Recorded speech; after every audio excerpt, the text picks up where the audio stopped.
Hello दोस्तों, मेरे YouTube channel 5 minute की चर्चा में आपका स्वागत है। आज चर्चा का विषय है किसान और खेती। भारत में लगभग 70% किसान हैं और इसीलिए भारत को कृषि प्रधान देश बोला जाता है। किसान ही देश की रीढ़ की हड्डी हैं। किसान को भारत में खेती करते हुए अनेक समस्याओं का सामना करना पड़ता है। सबसे ज़्यादा प्राकृतिक आपदाओं के कारण किसान की फसल नष्ट हो जाती है। अब 1951 में भारत में 71.9% खेती होती थी, जो 2011 में नीचे आकर 45.1% पर आ गई है। भारत में सालाना 15,168 किसान आत्महत्या करते हैं। एनसीआरबी की रिपोर्ट के अनुसार भारत में लगभग 2020 में 18% आत्महत्या बढ़ गई है। महाराष्ट्र में सबसे ज़्यादा किसानों द्वारा आत्महत्या की गई है, जो संख्या है 2016। उसके बाद आंध्र प्रदेश में 889, मध्य प्रदेश में 735 और छत्तीसगढ़ में 537 रह गई है, जो सबसे भारत में सबसे ज़्यादा होती है। अब किसान आत्महत्या क्यों करते हैं? सबसे बड़ी बात ये है, कुछ लोगों को लगता है कि किसान की तो अच्छी फसल होती है, फिर भी किसान आत्महत्या क्यों कर लेते हैं? क्योंकि किसान को अनेक समस्याएं होती हैं। किसान को बोनी करने से काटने तक ऊपर वाले के सहारे बैठना पड़ता है। पहली बात, बिन मौसम बरसात हो जाती है, कभी पानी नहीं गिरता। किसान को होने वाली समस्याओं में बोनी के लिए पर्याप्त बीज नहीं मिल पाता। सबसे बड़ी बात, क्योंकि उसके पास स्टोरेज के लिए आवश्यकता नहीं, स्टोरेज रखने के लिए आवश्यक सुविधा नहीं होती, इसलिए उसे बीज के समय साहूकारों व वानियों द्वारा अधिक मूल्य पर बीज खरीदना पड़ता है।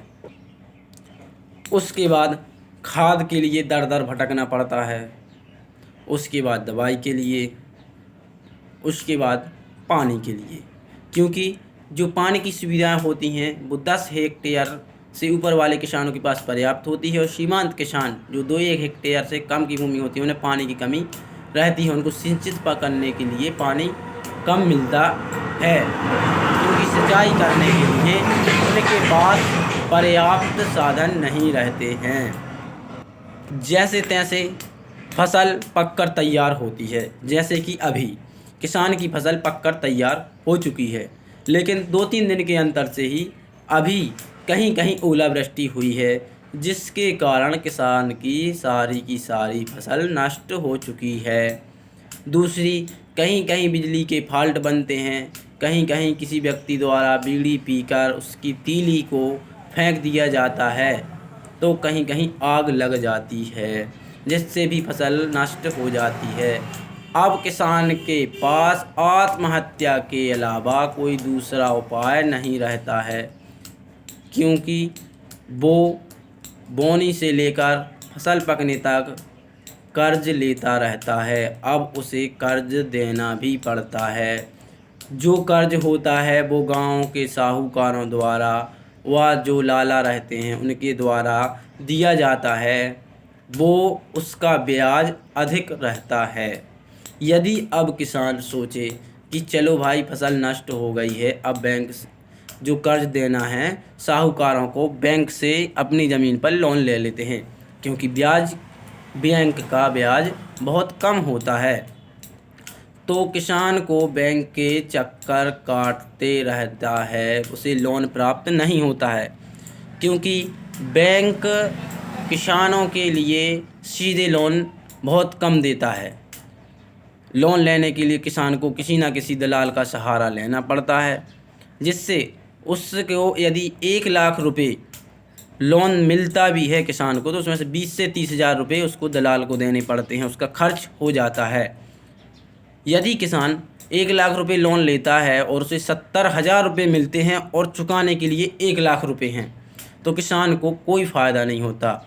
इसलिए वो साहूकारों से ही लोन लेता है और उनके अधिक ब्याज दर को भी भरता है।